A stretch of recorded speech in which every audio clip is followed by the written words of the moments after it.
네, 오늘 2부와 3부는 새해를 맞아서 국민의힘과 민주당 관련 현안을 한번 점검해보는 시간으로 꾸며보려고 하는데요. 먼저 국민의힘 상황부터 들여다보도록 하겠습니다. 김재원 최고위원 전화로 연결하겠습니다. 나와 계시죠? 네, 안녕하세요. 네, 새해 복 많이 받으시고요. 복 많이 받으시고 건강하세요. 네, 최고위원님 어제 그 신문이 새해 여론조사를 쏟아냈습니다. 거의 대부분이 주제가 같습니다. 지방선거 판세 조사인데 쭉 보셨죠? 네, 꼼꼼히 읽어봤습니다. 그냥 뭐 지금 세세하게는 말씀을 못 드리겠고 판세를 보면 국민의힘은 약세로 나온 거라는 얘기는 할 수 있을 것 같은데 어떻게 받아들이십니까? 네, 그렇습니다. 저희들이 상당히 분발을 해야 하고 네.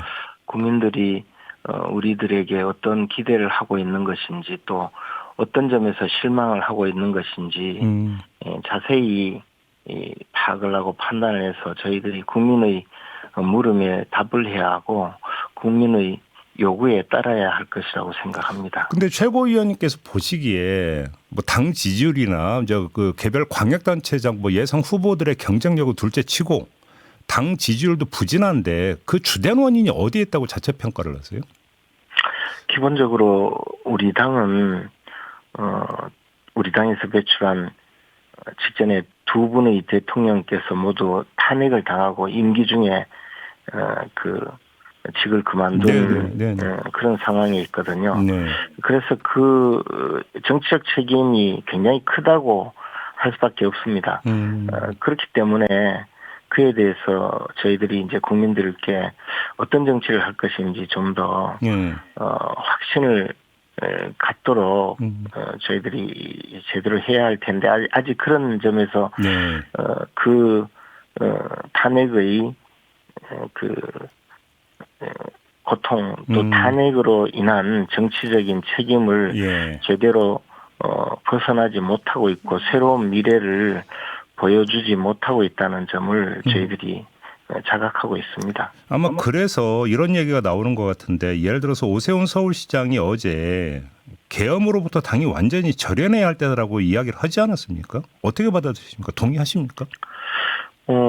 다시 돌이켜 본다면 우리가 계엄 선포 전에 그 사실을 알았다면 당력을 총동원해서 계엄을 막았어야 하겠죠. 그러나 뭐 그런 역사적 사실 돌이킬 수도 없고 저희들이 막을 수 있는 상황도 아니었고 그래서 우리가 정치적 책임을 지고 있는 것이거든요.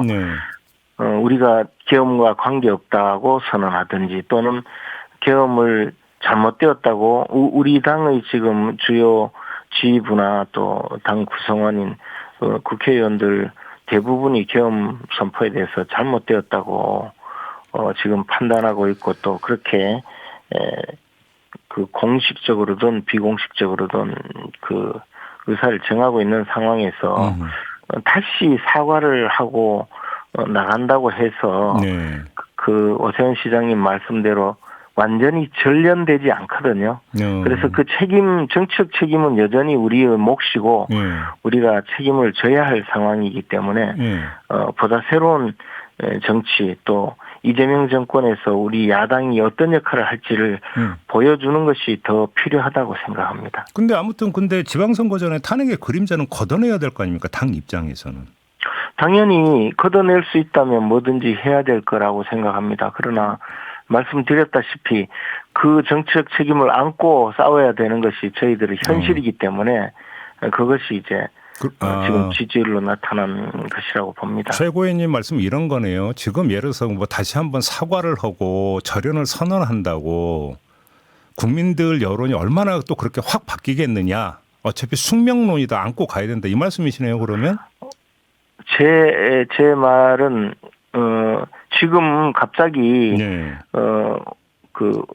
누가 나서서 사과를 한다고 해서 국민들이 그러면 사과도 받아주고 당신들은 이제 윤석열 전 대통령의 계엄령 또는 탄핵과 아무 관계없는 정당이다.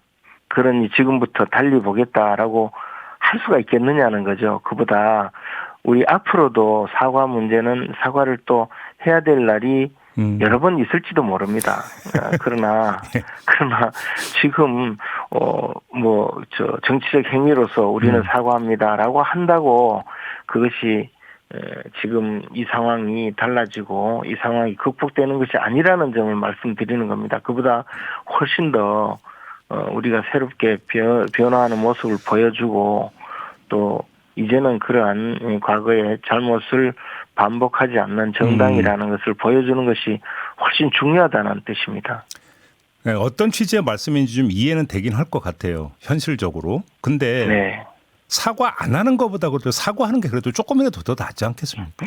틀림없이 그렇게 해야 될 시기도 많이 있으리라고 생각합니다. 그 시기가 언제예요? 지금 몇 차례인지 지금 시기를 말씀해 주세요. 언제라고 보시는 거예요, 그게? 앞으로 선거가 남아 있고 예. 또 우리 당도 예. 그런 좀 더 구체적으로 그런 사과의 모습을 보일 수 있는 그런 시기도 있으리라고 생각합니다. 알겠습니다. 그냥 지금 지지율이 낮으니까 우리 모여 사과합시다라는 것은 의미가 없는 주장이라는 뜻입니다. 혹시 시기를 말씀하시길래 제가 한번 좀 갑자기 든 생각이 있어서 한번 여쭤보는데요. 그 한 2월 초중순이면 윤석열 전 대통령 내란 우두머리 그 사건에 대한 1심 선고가 나오지 않습니까? 네. 혹시 그때를 염두에 두고 하시는 말씀이실까요, 혹시? 이 윤석열 전 대통령의 재판 일정과는 무관하다고 생각합니다. 그거와는 무관하다.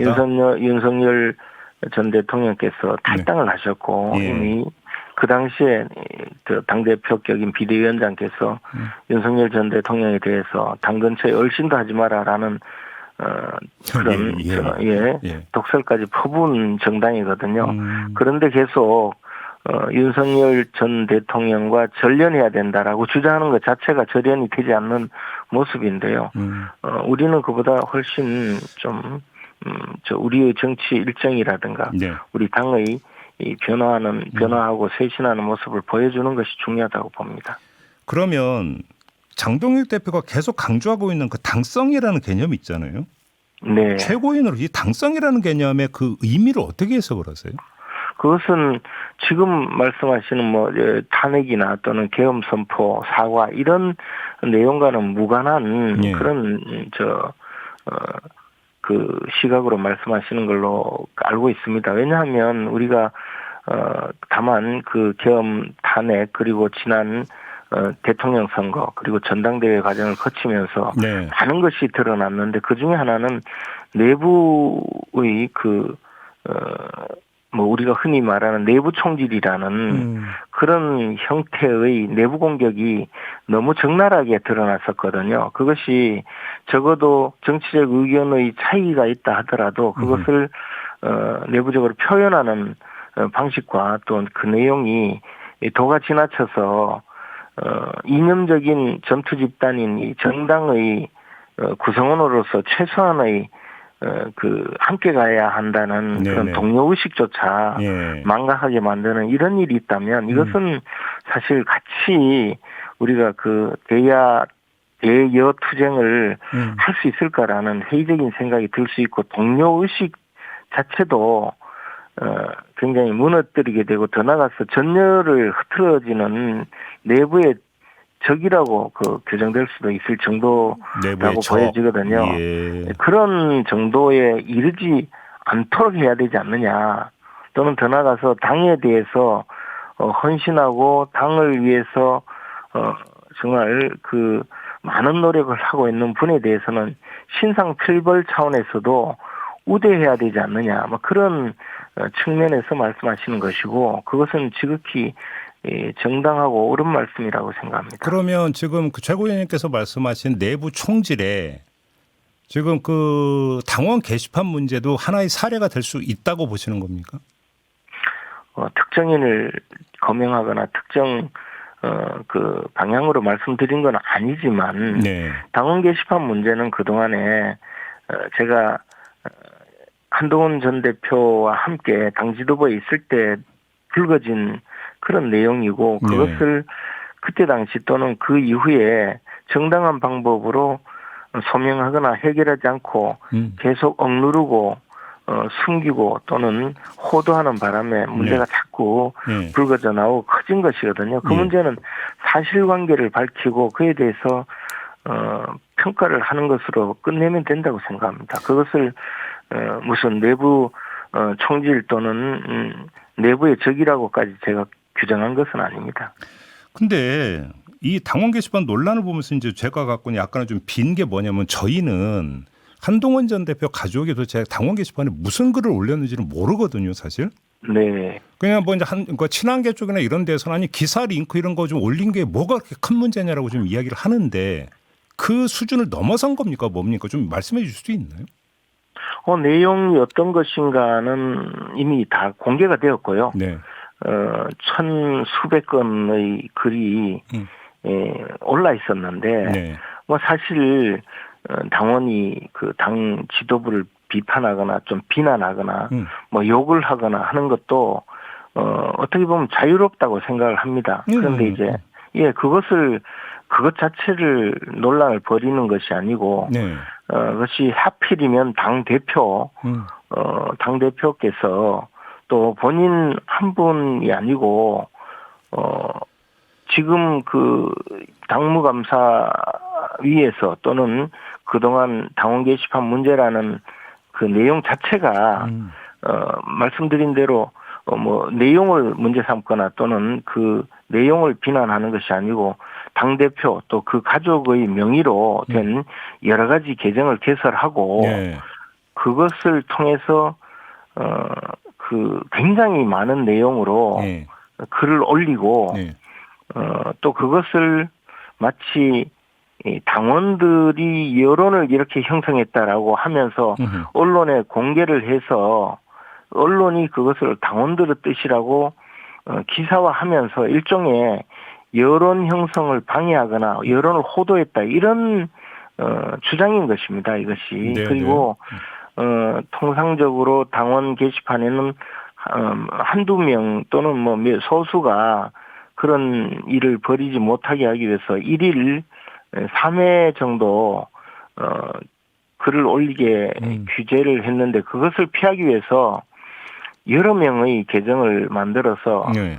한두 사람이 같은 IP 주소에서 반복적으로 같은 시간대에 여러 개 올려놓고 당원들의 뜻이 이거다 이렇게 외부로 알려주고 한 것에 대해서 네. 문제를 삼는 것 아닌가 생각합니다. 이것은 민주주의 여론 형성을 방해하거나 또는 당원들의 의사인 양 여론을 호도했다. 지금 그런 주장이고요. 그것이 해필 당대표 또는 당대표의 가족이 왜 이런 일을 벌였느냐. 지금 그것을 문제 삼고 있는 겁니다. 저는 뭐 그것이 옳다 그르다의 문제가 아니라 사실관계를 말씀드린 겁니다. 그런데 한동훈 전 대표는 가족이 그런 글을 올리는 것을 사전에 알지 못했다는 취지로 해명을 했는데 일단 이 해명의 사실성 부분에서는 어떻게 평가를 하십니까?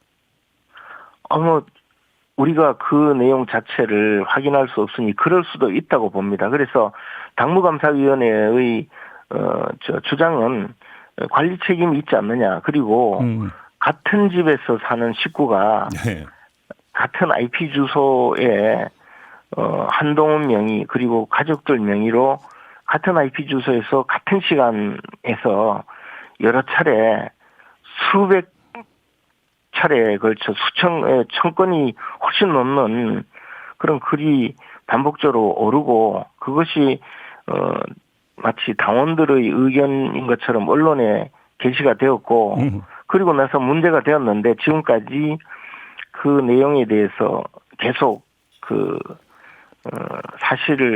사실관계 확인을 방해한 것 아니냐 뭐 그런 취지로 지금 조사를 하고 또 그것을 문제 삼고 있는 것입니다. 근데 이제 가족끼리도 모를 수는 있죠, 사실. 방문 걸어 잠그고 올리면 누가 알겠습니까, 그거를. 근데 사실 그건 중요한 게 아니고. 자. 그렇습니다. 그래서 만약에 그렇다고 하더라도 당대표로서는 여전히 관리 책임이 있다 이런 주장인 것 같습니다. 그런데 거기에 동의하세요? 관리 책임이 있다라는 것에 동의하세요? 저는 그런데 그런 정도 뭐 조작되었다 또는 발표가 조작되었다 또는 내용이 잘못되었다라고 주장하는 자체에 좀 이해가 가지 않습니다. 왜냐하면 뭐가 조작되었다는 것인지가 나오지 않고 또 한동훈 전 대표께서 그 자신의 명의가 아니고 동명이인이라고 주장하는데 동명이인이 어떻게 그 한동훈 전 대표의 가족과 같은 계정에서 네. 글을 수백 차례 올릴 수 있는지. 네. 그럼 같은 IP 주소라면 같은 집에서 같은 컴퓨터를 사용하면서 동명이인이 심야 시간대 가족과 함께 올렸다는 이야기가 되는 것 같은데 그게 가능할까요? 그러니까 지금 이제 그 최고위원님 말씀은 한동훈 전 대표 측이 그 조작 발표다. 이게 이제 한동훈 전 대표가 직접 올렸다라고 하는 것은 조작 발표다. 이 주장에 대한 지금 반박이신 거죠, 그러니까? 아니 그러니까 저는 이런 점에 대해서 이런 의문에 대해서 해명하지 않고 예. 그냥 조작이다 하면서 도리어 몰랐다고 하거나 또는 날조되었다고 하는 이런 방식으로 문제를 해결하려고 하기 때문에 자꾸 이 문제가 불거지고 이렇게 논란을 가속화시키는 것이 이것도 그 관리 책임의 영역이 아니겠느냐 알겠습니다. 그런 생각이 듭니다. 근데 그나저나 윤리위원장은 언제 임명한대요? 얘기 들으셨어요? 윤리위원장을 임명하기 위해서 장동혁 대표가 좀 추천도 받고 네. 하고 있는 상황으로 저도 알고 있습니다. 그런데 이제 장동혁 대표께서는 윤리위원장을 임명하는 과정에 또 논란이 일어나는 것은 바람직하지 않다는 판단 아래 가급적 많은 사람들이 동의할 수 있는 분을 모시려고 하는데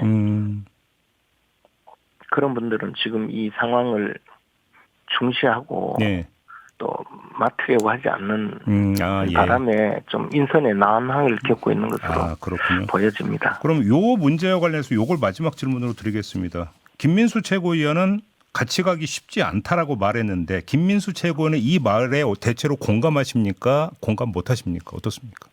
저는 누구든 지금 같이 갈 수 없다고 하는 것보다는 한동훈 전 대표께서 이 문제에 대해서 명쾌하게 해명을 하시고 그걸로 끝내자.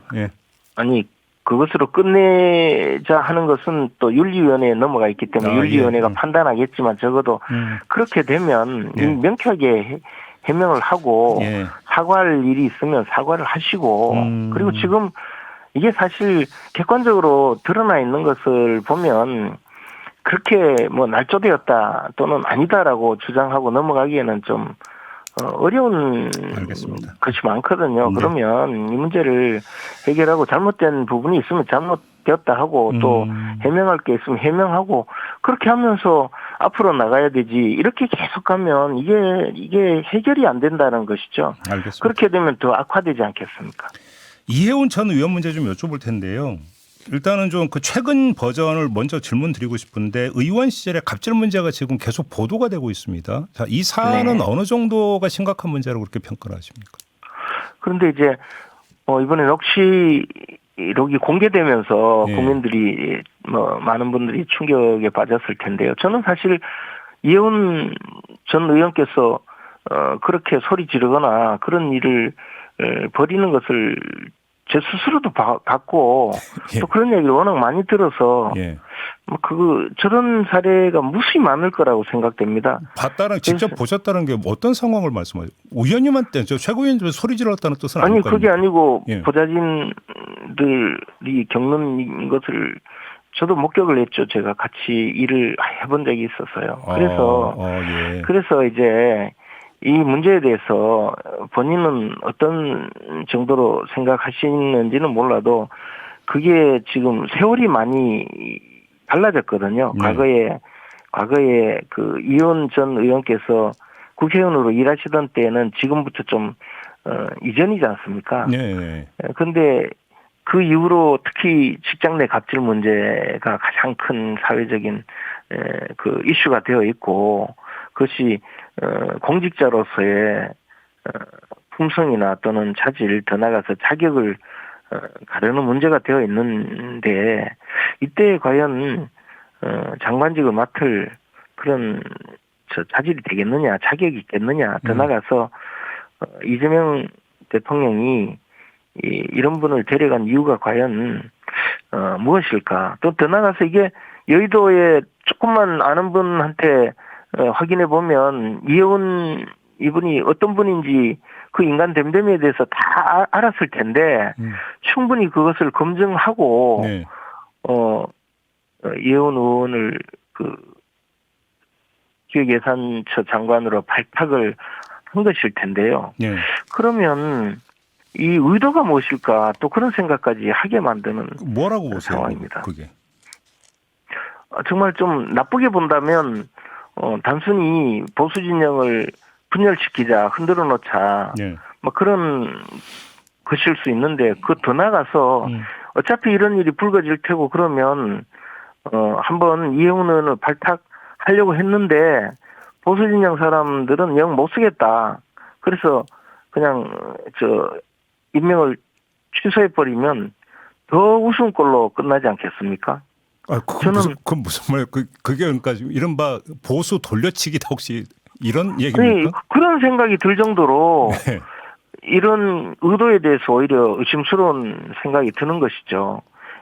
지금 이혜원 전 의원에 대해서 인사검증을 하지 않았겠습니까? 네, 그리고 네, 물어보면 뭐 이 이야기는 어느 누구도 다 알 정도의 상황인데 왜 이분을 임명을 했을까?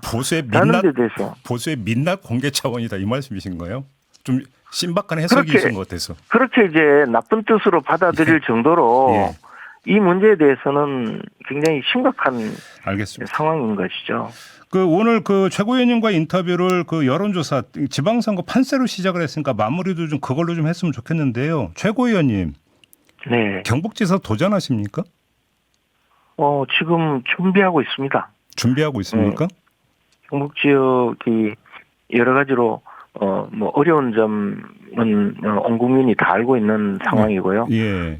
특히 최근에는 경북 도민들이 염원하고 있는 통합신공항 이전 문제가 좌초되면서 내년 올해죠. 예산을 전혀 확보하지 못하고 네. 한 푼도 확보하지 못한 이 상황에 충격에 빠져 있기도 하고 네. 경북의 신성장 지역인 구미공단이나 포항공단도 많이 퇴조하고 있어서 새로운 리더십 확보가 절실하다고 판단을 하고 있습니다. 다만 우리 당이 지금 어려운 처지에 있어서 네.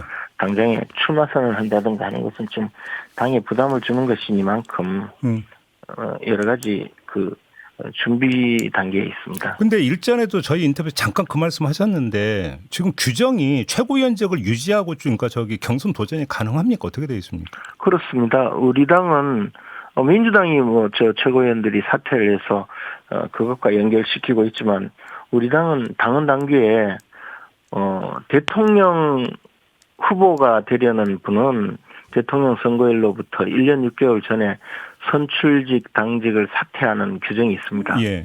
그에는 아무런 규정이 없고 그에 대해서 다른 규제도 없습니다. 30초 남아서 그냥 예스 노로만 좀 대답해 주시길 부탁을 드리면서 그냥 지방선거 기획단이 지금 경선 룰을 당심 70%로 지금 권고를 했잖아요. 네. 동의하십니까? 부동의하십니까? 그 문제에 대해서는 최고회의에서 좀 의결을 거쳐야 하는데요. 네. 저는 그동안 좀 함부로 변경하는 것은 상당한 토론이 필요하다라고 생각을 하고 있다고 말씀드렸습니다. 알겠습니다. 자, 오늘 말씀 여기까지 듣겠습니다. 고맙습니다. 고맙습니다. 네, 김재원 국민의힘 최고위원과 함께했습니다.